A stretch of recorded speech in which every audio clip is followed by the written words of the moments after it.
Sir, എല്ലാവരും ഇങ്ങനെ കാര്യം പറഞ്ഞ് എമ്പുരാന്റെ കളക്ഷൻ 340 കോടിയോളം എത്തിയിരിക്കുകയാണ്. അപ്പൊ എമ്പുരാൻ 3 ഇനി കാണാൻ സാധ്യതയില്ലേ?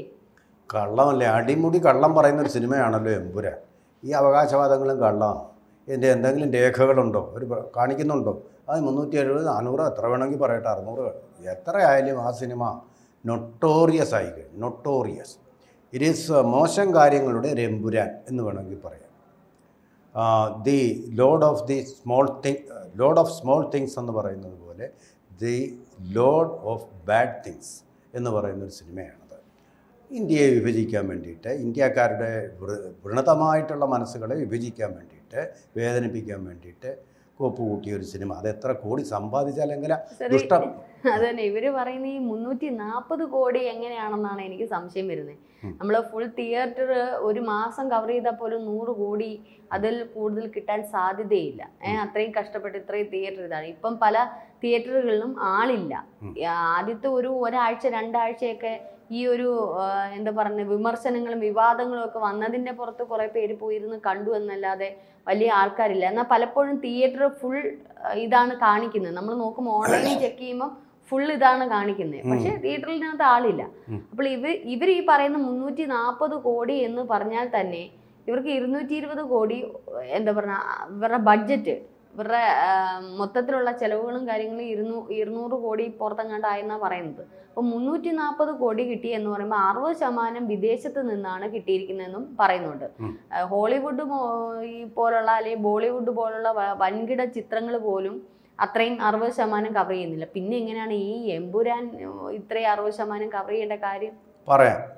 നമ്മൾ ഇപ്പോൾ 100 കോടി ക്ലബിൽ കയറണമെന്ന് പറഞ്ഞാൽ പോലും തുടർച്ചയായിട്ട് ഒരു തിയേറ്ററിൻ്റെ മൾട്ടിപ്ലക്സ് ആണെങ്കിൽ അതിൻ്റെ എല്ലാ തിയേറ്ററുകളിലും ഒരുമിച്ച് ഹൗസ്ഫുള്ളായിട്ട് 35 ദിവസം തുടർച്ചയായിട്ട് ഓടിക്കഴിഞ്ഞെങ്കിൽ മാത്രമേ, തുടർച്ചയായിട്ട് ഓടിക്കഴിഞ്ഞെങ്കിൽ 100 കോടി ക്ലബിൽ കയറാൻ പറ്റും.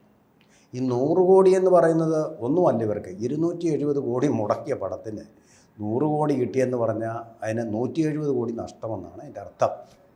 ഇപ്പോൾ കണക്കുകളനുസരിച്ച് ഒരു മാസം ഓടിക്കഴിഞ്ഞപ്പോഴത്തേക്ക് ഇവർ പലരെയും സമ്മർദ്ദത്തിലാക്കും. പിന്നെ ഓടിച്ചോണം, ഒരൊറ്റ ഷോ മാത്രമേ ഓടിച്ചോണം, എന്നാലും ഒരു മാസം പിടിച്ചു നിൽക്കണം, അല്ലെങ്കിൽ നാണക്കേടാന്ന് പറഞ്ഞൊരു സമ്മർദ്ദം ഉണ്ടാകും നിർമ്മാതാക്കൾ. വെറുതെ ഓടിക്കാനും പറ്റത്തില്ലല്ലോ. ഈ പറഞ്ഞോണം അതിൽ എന്തൊക്കെയോ ദുരൂഹതകൾ ഉണ്ടെന്ന് എനിക്ക് തോന്നി. കാരണം പലരും പറയുന്നത് തിയേറ്ററിലൊന്നും ആളില്ല, ഫുള്ളാണ് കാണിക്കുന്നത്. അതിനെന്താണ് ഇവര് അതില് എന്തൊക്കെയോ ഗൂഢതകളുണ്ട്, കള്ളപ്പണം വെളുപ്പിക്കലായിരിക്കും. നമുക്ക് നോക്കാം, തിയേറ്ററിൽ കയറി നമുക്ക് നോക്കാമല്ലോ. ഞാൻ കണ്ടല്ലോ തിയേറ്ററുകളിലൊന്നും വലിയ ആളില്ല. ഒന്നാമത്തെ കാര്യം, വലിയൊരു ആവേശമില്ല.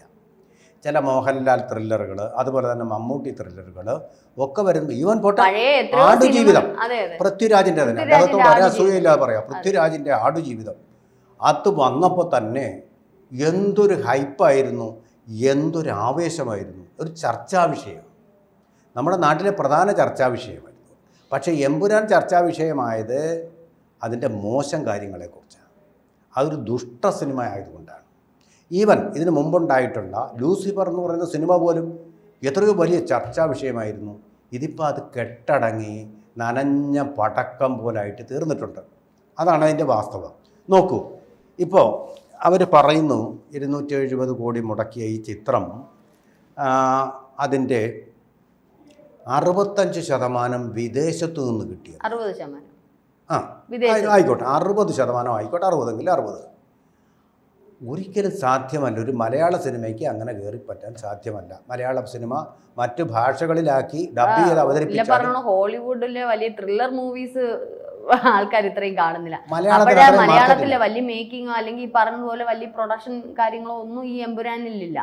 ആ വിവാദം ഇന്ത്യയിൽ കുറച്ച് ചർച്ചയായതുകൊണ്ട് കുറെ മലയാളികൾ പോയി കണ്ടു എന്നല്ലാതെ ഇത് ഇപ്പൊ ഉത്തർപ്രദേശ് അല്ലെങ്കിൽ അങ്ങോട്ടോ UP പോലുള്ള ആരും കാണാനില്ല. പിന്നെ എങ്ങനെയാണ് ഈ ഒരു ഇന്ത്യയിലെ ചരിത്രം അല്ലെങ്കിൽ ഇന്ത്യയുടെ ഈ ഒരു സിനിമ, സാധാരണ ഒരു ഇന്ത്യൻ സിനിമ എങ്ങനെയാണ് ഈ ഹോളിവുഡ് കടന്ന് അല്ലെങ്കിൽ ഈ പറഞ്ഞതുപോലെ ബോളിവുഡിലും ഒക്കെ 60% നേടി എന്നുള്ളത് അതൊരു അതിശയോക്തി തന്നെയാണ്. അവിടാണ് എന്നുള്ളത് നമുക്ക് മനസ്സിലാവുന്നില്ല. ഇതിപ്പോൾ ഒരു ചർച്ചാ വിഷയമേ അല്ല. ലൂസിഫറൊക്കെ എത്ര നാൾ ചർച്ചാ വിഷയമായി. ഇനി പോട്ടെ, ഇന്ത്യൻ സിനിമയിലെ ബോളിവുഡിലെ സിനിമകൾ നോക്കൂ. ഷോലെ, ഷാൻ തുടങ്ങിയ സിനിമകൾ ഇപ്പോഴും തിയേറ്ററുകളിൽ വന്നാൽ അത് ഹൗസ്ഫുൾ ആവുകയാണ്. ഇത് ഒരു മാസം കഴിഞ്ഞപ്പോഴത്തെ ആളില്ലാതെ തിയേറ്ററുകൾ അത് അവിടുന്ന് ഓടിച്ചു വിട്ടു. സമ്മർദ്ദം ഉണ്ടായിട്ട് അവർ ഓടിച്ചു വിട്ടു. ഇപ്പം ചർച്ചാ വിഷയം 4 or 5 പേര് മാത്രമാണുള്ളത്. ഇതിൻ്റെ തുടക്കത്തിലേ അങ്ങനെ ആയിരുന്നു. ആൾ കുറവാണെങ്കിൽ നിങ്ങൾ ഫുൾ ഷോ നടത്തിക്കൂ എന്ന് പറഞ്ഞ് ഇവർ സപ്പോർട്ട് ചെയ്തുകൊണ്ടിരിക്കുക. എനിക്ക് ഒരു ധനപരമായിട്ടുള്ള സപ്പോർട്ടുകളും തിയേറ്ററുകൾക്ക് കിട്ടിക്കാണും. കാരണം നാണക്കേട് ഒഴിവാക്കാൻ. എനിക്ക് തോന്നുന്നു ആന്റണിക്ക് 10 അടി കിട്ടിക്കാണും. അപ്പൊ ഇനിയിപ്പം ആകപ്പാടെ മൊത്തത്തിൽ അടിയും കിട്ടിയിരിക്കുമ്പം ഇനിയിപ്പോ ഇത് ഈ ഒരു ചിത്രം നഷ്ടത്തിലാണെന്ന് അറിയിക്കുന്നത് മോശമല്ലേ? ഇത്രയും മലയാളികൾ അല്ലെ ഇത്രയും പേര് വിമർശനങ്ങളും ഒക്കെ ആയിട്ട് വന്നിട്ട് ഇനി ഇത് നഷ്ടത്തിലാണെന്നുള്ള അറിയിക്കുന്നത് മോശമല്ലേ? സാറ് തന്നെ ആലോചിക്കും, 100 കോടി കിട്ടിയാൽ അതിൽ 28% മാത്രമേ ഈ പറഞ്ഞതുപോലുള്ള ആന്റണിക്ക് കിട്ടത്തുള്ളൂ. 100 കോടി കിട്ടിക്കഴിഞ്ഞാൽ 28%. അപ്പോഴ അങ്ങനെ തന്നെ അപ്പൊ എത്ര വരും? 28 കോടി. അപ്പൊ ഈ പറഞ്ഞതുപോലെ ഇനി അവർ പറഞ്ഞ 340 കോടി ആണെങ്കിൽ തന്നെ അതിൽ നിന്ന് ചിന്തിക്കാം എത്രമാത്രമാണ്. ഇത് പറയുന്ന കള്ളത്തരാണ് എന്ന്. അതിൽ പോലും എത്രയെ കിട്ടി? കൂടി വന്ന് എൻ്റെ ഒരു കണക്കനുസരിച്ച് ഒരു 110 കോടി കിട്ടിയാണ്. ബാക്കി പുള്ളിയുടെ നഷ്ടമാണ്, കയ്യിൽ നിന്ന് പോയി കാണും. അതാണ് സംഭവിച്ചിരിക്കുന്നത്. അല്ല, ബ്രേക്ക് ഈവൻ ആവണമെങ്കിൽ തന്നെ ഈ ചിത്രം ഇപ്പോൾ 270 കോടി മുടക്കിയത് ഒരു 320 കോടിയെങ്കിലും കിട്ടിയാലേ ബ്രേക്ക് ഈവൻ ആവും, അല്ലെങ്കിൽ ബ്രേക്ക് ഡൗൺ ആവും. എന്നു വെച്ചാൽ ഈ ഡിസ്ട്രിബ്യൂട്ടർമാർക്കും ഉള്ള ചെലവും അതൊന്നും ഉൾപ്പെടുത്താതാണ് 270 കോടി നിർമ്മിക്കാൻ വേണ്ടി വന്ന ചെലവാണ് 270 കോടി. പിന്നെ ഡിസ്ട്രിബ്യൂഷൻ, പിന്നെ തിയേറ്ററുകളിൽ പോകുന്നതിൻ്റെ ചിലവ്, ഇതിൻ്റെ ഡിസ്ട്രിബ്യൂഷൻ, അതുപോലെ തന്നെ അതിൻ്റെ അനുബന്ധമായിട്ടുള്ള കാര്യങ്ങൾക്കെല്ലാം കൂടി ഒരു നല്ല തുക ചിലവാകും. പിന്നെയും അതിൻ്റെ 1% ടാക്സായിട്ട് പോകുന്നത് എല്ലാം കൂടെ വെച്ച് നോക്കുമ്പോൾ ബ്രേക്ക് ഈവൻ വന്നിട്ടില്ല. ഇത്രയും കിട്ടിയില്ല എന്നുള്ളത് വേറൊരു സത്യം. അതാണ് ചമ്മിയിരിക്കുന്ന പൃഥ്വിരാജും ആൻ്റണി. സത്യം പറഞ്ഞാൽ ചമ്മിയിരിക്കുകയാണ്. ആ ടീം തന്നെ ചമ്മിയിരിക്കുകയാണ്. അവരിങ്ങനെ കള്ളത്തരം അടിച്ചേൽപ്പിക്കാൻ നോക്കിച്ചു. ബിഗ് പബ്ലിസിറ്റി കൊണ്ടുവന്ന് ജനങ്ങളുടെ മേലെ ഒരു റോങ് മെസ്സേജ് അടിച്ചേൽപ്പിക്കാമെന്ന് വെച്ചു. അത് തരികിടയായി താണം കെട്ടി ചമ്മന്തിയായി. ആ പരുവത്തിലാണ് അവരിയ്ക്കുന്നത് എന്നുള്ളത് യാതൊരു സംശയവുമില്ല. ആന്റണി പെരുമ്പാവൂർ എന്തായാലും എമ്പുരാൻ 3ക്ക് ഇറങ്ങില്ല. കാരണം ഒന്നാമത് ഇതൊരു നഷ്ടക്കച്ചവടമാണ്. രണ്ടാമത് കിട്ടാനുള്ള പണികൾ അത്രയും കിട്ടിയിട്ടുണ്ട്. മാനനഷ്ടം, ധനനഷ്ടം എന്നൊക്കെ പറയുന്നത് ധനനഷ്ടം മാത്രമല്ല മാനനഷ്ടം വന്നിട്ടിരിക്കുകയാണ്. അപ്പൊ ഇനി ഒരു എമ്പുരാൻ 3 ഇറങ്ങണമെങ്കിൽ ഇപ്പൊ ഇവര് നിർമ്മിച്ചിരിക്കുന്ന 150 കോടി ബഡ്ജറ്റ് അല്ലെങ്കിൽ 200 കോടി ബഡ്ജറ്റ് സിനിമയാണ്. അപ്പൊ ഇനി ഒരു മേക്കിംഗ് എമ്പുരാൻ 3 കടക്കണമെങ്കിൽ അതിലും മീതെയുള്ള അല്ലെങ്കിൽ അതിന് മുകളിലുള്ള ഒരു 300 കോടി ബഡ്ജറ്റിലെങ്കിലും ഇവർ നിർമ്മിച്ചെങ്കിലേ ആ സിനിമ അത്രയും വലിയ ഹിറ്റാവും. ഇനി അത് 300 കോടി നിർമ്മിച്ച് ഹിറ്റാക്കണമെങ്കിൽ അത്രയും വലിയ ഡയറക്ഷനോ അല്ലെങ്കിൽ മേക്കിങ്ങോ പ്രൊഡക്ഷനോ ആയിരിക്കണം. ഇനി അതിൽ വലിയ ഇത് ഈ പറഞ്ഞതുപോലെ തഴക്കവും പഴക്കവും ഒന്നും പൃഥ്വിരാജിനില്ല. അത്ര വലിയ ഡയറക്ടറും ഒന്നും അല്ല. അപ്പൊ അങ്ങനെ ഈ ഒരു 300 കോടി ബഡ്ജറ്റിൽ ഇനി നിർമ്മിച്ചു കഴിഞ്ഞാൽ ഇതുപോലുള്ള വിവാദങ്ങൾ ഇനി ഉണ്ടായാലേ അറ്റ്ലീസ്റ്റ് മലയാളികളെങ്കിലും കണ്ടു ഒരു 100 കോടിയെങ്കിലും എത്തിക്കാൻ പറ്റത്തുള്ളൂ. അതുകൊണ്ട് മാത്രമല്ല, നമുക്കറിയാം ബറോസ് പോലുള്ള മോഹൻലാലിന്റെ അടുത്തടുത്തുള്ള സിനിമകളെല്ലാം പൊട്ടിയിരിക്കുന്നു. ആശീർവാദ് സിനിമ ബാനറിലുള്ള എല്ലാം പൊട്ടിയിരിക്കുകയാണ്. അപ്പൊ ഇനി ഒരു നഷ്ടക്കച്ചവടത്തിന് ആന്റണി ഇറങ്ങില്ല എന്നുള്ളതാണ് എൻ്റെ ഒരു നീക്ക്. സിനിമ മൂക്കുകുത്തി വീണു, പൊളിഞ്ഞു എന്നുള്ളതാണ് സത്യം. സിനിമ പൊളിഞ്ഞു, പരാജയപ്പെട്ടു എന്നുള്ള ആ സത്യം അത് മറച്ചു വയ്ക്കാൻ ശ്രമിക്കുക. ഇനി ഇവർക്കുള്ള ഒരേ ഒരു ആശ്രയം എന്ന് പറയുന്നത് OTT പ്ലാറ്റ്ഫോമിൽ ഇത് പ്ലേ ചെയ്യുക എന്നുള്ളതാണ്. കൊടുക്കുക, അത് കുറച്ച് വരുമാനം കിട്ടും, റൈറ്റ്സിൻ്റെ കിട്ടേണ്ടതാണ്. പക്ഷേ ഇതും സംഭവിക്കില്ല. എന്താ കാര്യം? ഇവർ ആദ്യമേ കൊടുക്കാവുന്നതിൻ്റെ മാക്സിമം പബ്ലിസിറ്റി, നെഗറ്റീവ് പബ്ലിസിറ്റിയും കൊടുത്തു കഴിഞ്ഞു. ഇപ്പം അങ്ങനെ ഒരു പബ്ലിസിറ്റിയോടുകൂടി തിയേറ്ററുകളിൽ പോകാവുന്നവരെല്ലാം പോയി കഴിഞ്ഞു. സാധാരണഗതിയിൽ OTT പ്ലാറ്റ്ഫോമിൽ ഇത് ആരാ കാണുന്നത്? തിയേറ്ററിൽ പോയി കാണാം. കാണണമെന്ന് താല്പര്യം എല്ലാവരെല്ലാം കണ്ടു കഴിഞ്ഞ ഒരു സിനിമയാണ്. ഇനി OTTയിൽ ആരും കാണില്ല. അതേസമയം ഇപ്പം മമ്മൂട്ടിയുടെ ഉണ്ട് ബസൂക്ക.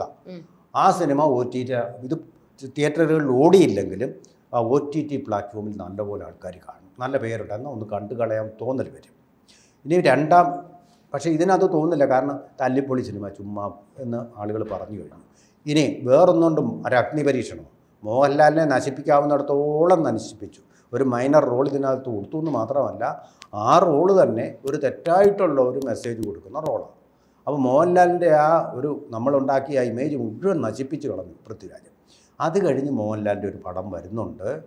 നമുക്ക് ആ പടം വരുമ്പോൾ അറിയാം പൃഥ്വിരാജിനെ മോഹൻലാലിനെ ഈ സിനിമയിലൂടെ, അതായത് എമ്പുരാനിലൂടെ നശിപ്പിക്കാൻ കഴിഞ്ഞിട്ടുണ്ടോ, അല്ലവാ അതിനി അദ്ദേഹം തമ്പുരാനായിട്ട് തന്നെ വിളങ്ങുന്നുണ്ടോ എന്നുള്ളതിൻ്റെ ഒരു അഗ്നിപരീക്ഷണമായിരിക്കും ഇനി വരുന്ന മോഹൻലാൽ ചിത്രം.